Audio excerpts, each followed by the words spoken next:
Miško Dočolomanský, ikona, no veď nebudem hovoriť, nemusím, spieval, že za rána zarosí, tráva sa kosí, čakal som na teba. Nečakajte, Villager to za vás celé vyriešil. Ozaj, kto za vás nakul kosu niekedy? A viete, čo to je? Alebo ocielka, čo to je? Neviete? No tak Villager to za vás vyriešil. Poďte, ja vás s tým všetkým zoznámim.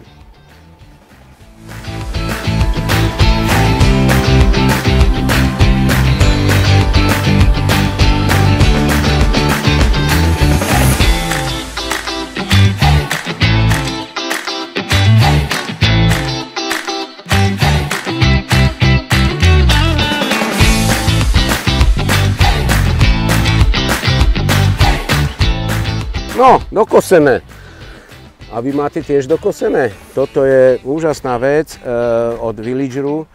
Je to kosačka, benzínová kosačka, no treba olej, benzín a tieto filtre. A viete čo, však to nebudem vám hovoriť.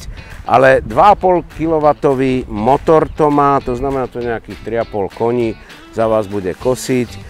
No, musíte to samozrejme, ale až nie tak tlačiť, lebo má to svoj regulátor otáčok, má to regulátor rýchlosti, má to nastavenie jedným pohybom, zdvihnete alebo dáte naopak nazad, má to bočné vyhadzovanie, má to záslepku, môže to mulčovať. 3 v 1, 65 litrový kôš to má. No čo vám ešte poviem?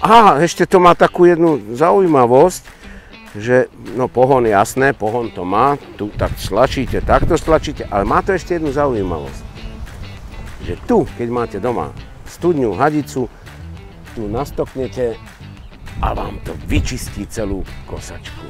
Čo, jaký sme leniví, ale odporúčam.